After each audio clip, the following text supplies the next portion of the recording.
So let's talk about ID camps. We went down that road of ID camps, and that gets expensive pretty quickly if you don't have your search narrowed. So what's your recommendation on choosing ID camps?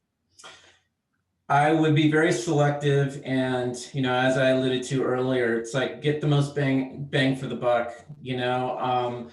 A lot of kids will focus in on certain universities, and they'll attend their camps for 2 or 3 years. With the idea that's where they want to go to school. And sometimes it becomes problematic because just understand with some of these ID camps, it is a business.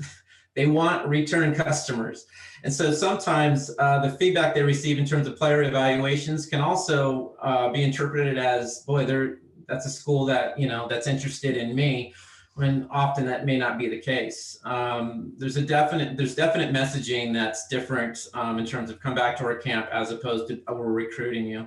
Yeah. But again, get more bang for the buck in terms of maximum exposure. If it's a school that you really want to go to and it is a good fit, by all means, attend those camps, but make sure you're having conversations with those coaches to really find out if there is interest. And if there is mutual interest, then by all means continue. But if not, then you might have to reconsider. Yeah, that brings me to a question that I got online from somebody. It says,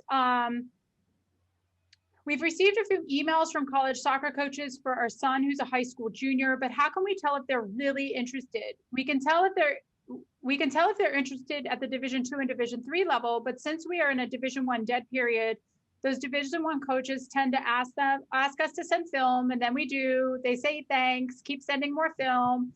Well, that's been going on for over a year now, sending them film, them asking for more film. Are they truly interested, or is this something that the only thing they can say since they're in this dead period? Yes to everything. Sometimes it is in fact a way they can communicate their interest. Sometimes it's just a generic mass email. The best way to kind of decipher that, quite frankly, is to have their coach reach out to that college program, which I've done a number of times. We're saying, we're getting a lot of these emails, this player in particular. I know she's been communicating with you, or he's been communicating with you about their interest. Have you seen this player play? Number one. Number two, is there genuine interest? And that certainly is helpful, but it does require the coach engaging and being a part of that process. Do you think it's okay for the player to make that phone call if they're comfortable doing that? That's a great life skill. No, absolutely.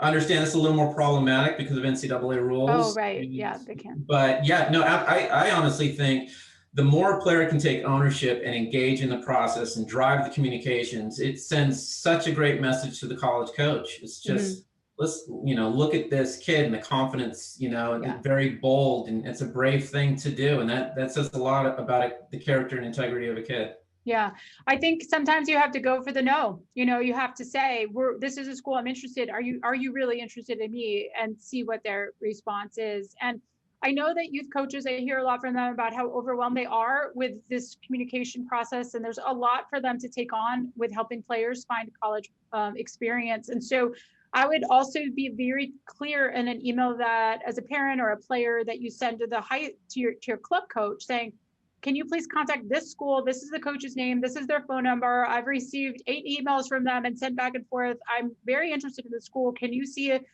1, have they seen me play? 2, are they actually interested in me? 3, can I add this to my short list of schools that I'm considering? Should I add this?